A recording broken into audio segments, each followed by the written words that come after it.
Hola amigos de Recuperando Historias. Vamos en esta ocasión a concluir el tema que ya llevamos dos videos y que me he retrasado en este tercer video, 3 de 3, de que titulamos Traiciones y ambiciones en la fundación del nuevo Reino de León. Bueno, pues aunque ya en videos previos de años anteriores indirectamente hemos tocado este tema al abordar algunos datos sobre la fundación del nuevo Reino de León, vamos a tratar de manera resumida de concluir el tema y aterrizando un poquito ya en lo que es la Nueva España y específicamente el Nuevo Reino de León, allá por la década de los 80 del siglo XVI, cuando Carvajal y de la Cueva viene y funda formalmente este nuevo Reino de León en nombre de la corona española y hablando específicamente, el monarca en turno era Felipe II, hijo de Carlos V. Bueno, todos estos datos que ahorita nos pueden parecer irrelevantes y para las nuevas generaciones no del todo eh, pues importantes o, o relevantes dentro de la contextualización que podemos hacer de aquellas últimas décadas del siglo XVI aquí en Nueva España. Pero desde la cabeza de la monarquía, que era Felipe II, hasta el virrey en turno, que, que era Lorenzo Suárez de Mendoza, como el que antecedió a Lorenzo Suárez, Martín Enríquez de Almanza, o el que lo sucedió como Pedro Moya de Contreras, todo es, todos estos personajes que están ligados en tiempo a la fundación del nuevo Reino de León, así como los inquisidores que ya empezaban a hacer sus trabajos intensivos dentro de la Nueva España, pues todos ellos de alguna manera eh, vienen a acabar de contextualizar el clima que se vivía cuando Carvajal viene y funda el nuevo reino de León, eh, el vasto nuevo reino de León que incluía más o menos eh, algo así como poco más de 1000 kilómetros por cada uno de sus lados, y que era un terreno extensísimo y desconocido completamente después de los grandes éxitos mineros que se habían tenido en el centro de la Nueva España y en Zacatecas, que estaban rindiendo una cantidad importantísima de plata sobre todo y de oro que iba a dar a Europa vía España, pues este nuevo territorio tan enorme prometía que podía contener riquezas tan grandes como las descubiertas. Así es de que las ambiciones eran muchísimas, desde la metrópoli en España, como en los puntos que dominaba España en lo que era entonces el Imperio Español. Estamos hablando de regiones como que ahorita son ya los Países Bajos o parte de Alemania, eh, etcétera. Entonces era una expectativa importantísima y eso es importante recalcarlo para poder acabar de contextualizar lo que ocurría. Bueno, pues aterrizando en el nuevo Reino de León,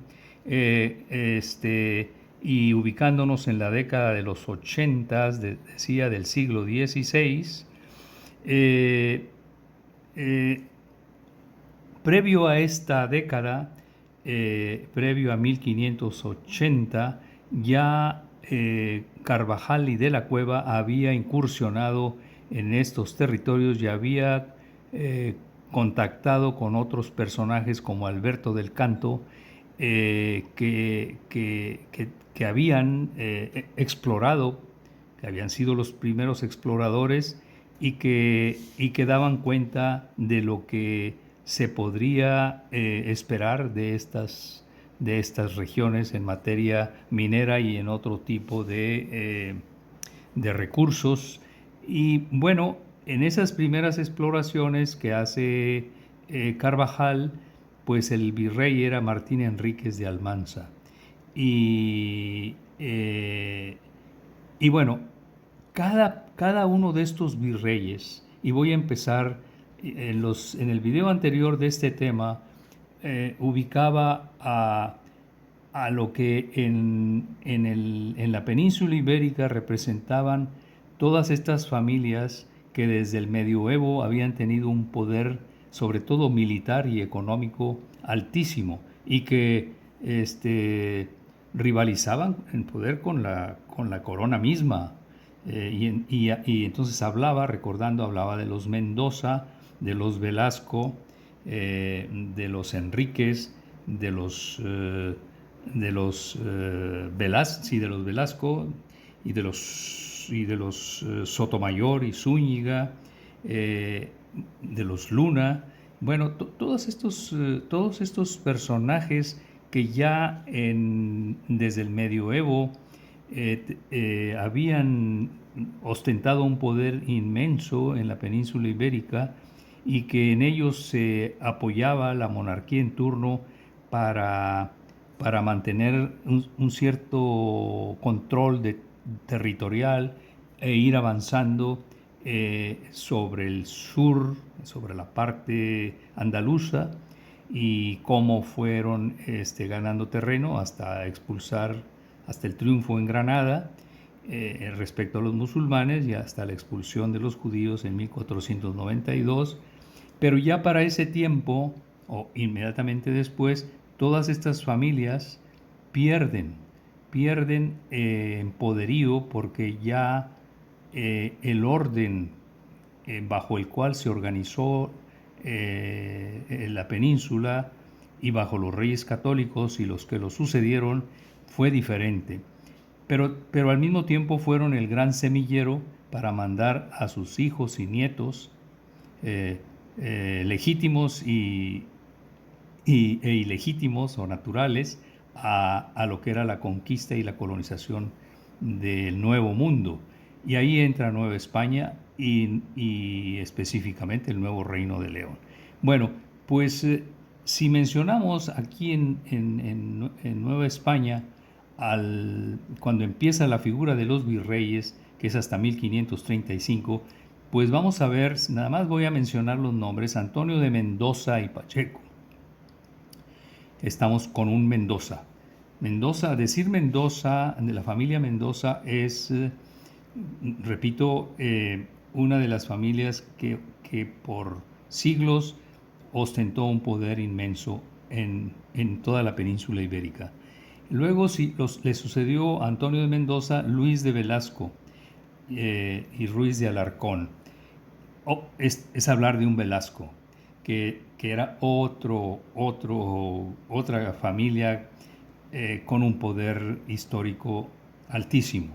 Luego viene Martín Enríquez, que era el virrey cuando la primera incursión de Carvajal en estas latitudes de lo que iba a ser el nuevo Reino de León. Pues estamos hablando de los Enríquez. Y hablar de los Enríquez también es, pues, aparte de familia con poder, estamos hablando de familias ligadas a la corona misma, familiarmente. Luego lo sucede otro Mendoza, que es Lorenzo Suárez de Mendoza, y es el conde de La Coruña, es otro integrante descendiente de la familia Mendoza.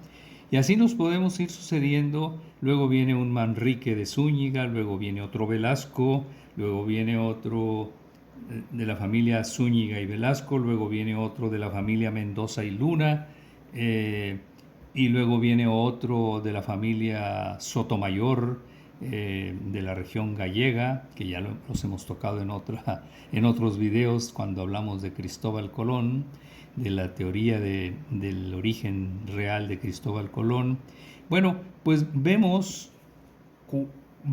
que bajo esta otra óptica, que son las rivalidades que decíamos en el video anterior, las rivalidades añejas entre, entre estas viejas familias que tuvieron un poder durante todo el medioevo, y que de repente tenían rivalidades entre ellas por los monarcas que se iban sucediendo y que cambiaban de casas, como cuando cambiaron cuando iniciaron los Trastámara, o cuando el conflicto de las comunidades, ya en 1520. Bueno, estos grandes conflictos se trasladan a Nueva España. Y luego a este tipo de conflictos entre las grandes familias poderosas ibéricas se agrega un elemento clave cuando aterrizamos en lo que es el nuevo Reino de León, y ya lo hemos manifestado en otros videos, que es el periodo entre 1580, que es cuando empieza prácticamente el proyecto del nuevo Reino de León, y 1640, que son entonces 60 años, cuando la corona española engloba a la corona portuguesa. Y es cuando realmente todas estas familias de origen portugués o gallego o de la raya de Portugal, cercana a Extremadura, vienen a fundar el nuevo Reino de León. Pues esta presencia, que en ese periodo, en esos 60 años, de alguna manera fue permitida y tolerada por las altas familias, estas que estoy mencionando, castellanas. Una vez que Portugal o la corona portuguesa empieza a perder presencia y se separa nuevamente de la corona española, empieza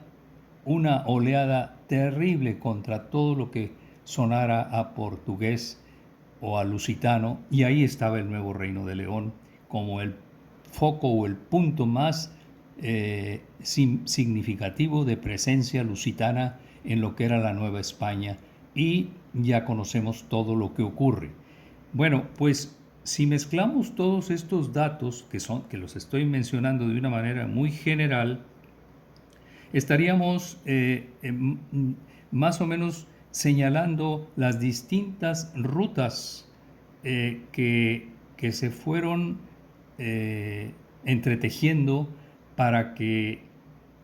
cuando se intenta consolidar,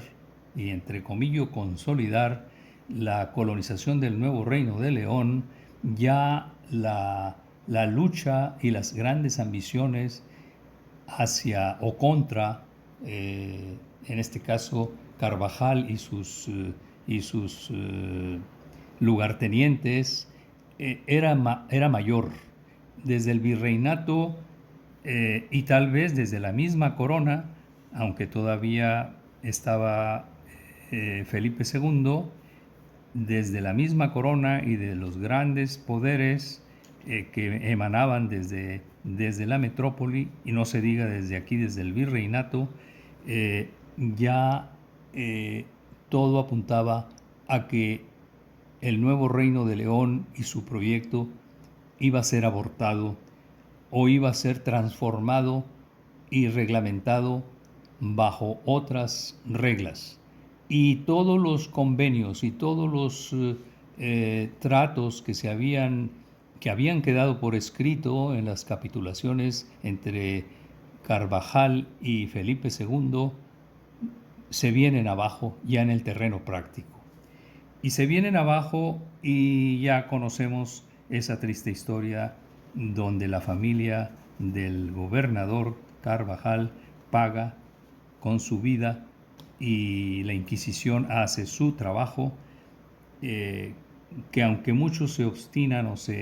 o tratan de, en aras de contextualizar la situación, de justificar o cuando menos de decir que no había intereses económicos y que no había realmente eh, un anteproyecto contrario al original, pues los papeles y la historia que ha quedado escrita y todo lo que se ha capturado sobre este periodo habla todo lo contrario. Y bueno, claro, en la parte más, en la escala más abajo de los colonizadores, estamos la pugna que queda muy, muy manifiesta entre lo que fue el territorio de la Nueva Vizcaya, que era en este caso parte de Coahuila, más bien el suroeste de Coahuila, algo de Chihuahua, algo de Durango, lo que es hoy Durango, este, y, y los límites con lo que habría de ser el nuevo reino de León y esas disputas que fueron también muy marcadas y que quedaron registradas muchas traiciones por parte de funcionarios que vivían en la Nueva Vizcaya y concretamente en lo que ahora es Coahuila y específicamente lo que ahora es Saltillo, contra esta otra forma de fundación y colonización que fue la que inició Carvajal. No quiero decir con esto que Carvajal, como todo colonizador, no haya cometido excesos o errores o haya tenido errores, pero, pero definitivamente mi apreciación es de que hubo todo una especie de entramado en las altas esferas del poder virreinal, y luego explotó las diferencias locales entre la Nueva Vizcaya y el nuevo Reino de León, y, y luego después de la casi destrucción del nuevo Reino de León viene una nueva refundación, que no es la de, bueno, sí fue la refundación formal de Montemayor, pero de Diego de Montemayor, pero todavía después de 1596, cuando ocurre esa nueva fundación, eh, pasan décadas para que el proyecto del nuevo Reino de León se consolide. Quedó en condiciones muy, muy dramáticas, muy menoscabadas como para continuar. Entonces fueron décadas de muchísima incertidumbre, de mucho sufrimiento físico, de mucha carencia económica, y no fue sino hasta cuando familias zacatecanas, ya entrado el siglo XVII, vienen y, como decimos acá, meten el hombro nuevamente y le dan vida a la economía de lo que después ya pudo desarrollarse en lo que habría de ser el nuevo Reino de León. Entonces, quiero decir que entre 1580 y 1600, y mediados del 17, 1650, el nuevo Reino de León estuvo en constante incertidumbre de continuar como proyecto colonizador y como proyecto de expansión del territorio novohispano. Las ambiciones, si aterrizamos ya, están, eh, hay registros de cómo poco a poco y una a una las familias de más importancia dentro que llegan con Carvajal fueron sufriendo ese tipo de desplazamiento y, en el peor de los casos, de eliminación física, tanto en la hoguera como en expulsiones del territorio, en castigos mandándolos hacia territorios controlados por la corona en Asia, etcétera, etcétera. Enumerar todas esas tragedias ya lo hemos hecho de alguna manera en otros videos, pero sin ánimo de ser repetitivo, sí quiero poner énfasis en que las viejas rivalidades desde el medioevo en poder de todas estas familias ibéricas se trasladan con otra intensidad, con otras razones, pero se fueron trasladando y emanan desde el poder virreinal y siguen la práctica de la corona española que fue muy socorrido, más todavía durante los Reyes Católicos, en donde, en donde se mandan como punta de lanza, como carne de cañón, convienen con todos estos conquistadores y luego les aplican otro tipo de sanciones y los desplazan una vez que ya está ganado y conquistado ciertos terrenos y los desplazan. No, digo, estamos hablando desde Colón, que fue lo que hacen con Colón, que fue lo que hacen con Hernán Cortés, que fue lo que hacen con Carvajal y de la Cueva, que fue lo que hacen todavía en el siglo XVIII con José de Escandón, y puedo enumerar más casos. Eso fue la constante. Entonces, esa fue la constante, y las rivalidades internas, como el dicho viejo de divide y vencerás, pues fueron uno de las estrategias que explotaron al máximo, y el nuevo Reino de León no fue la excepción, y se agudizó esto durante ese final del siglo XVI y la primera mitad del siglo XVII. Bien, amigos de Recuperando Historias, gracias por su atención y nos escuchamos en próximos videos. Con esto damos por concluido el tema de traiciones y ambiciones en la fundación del nuevo Reino de León. Gracias y nos veremos.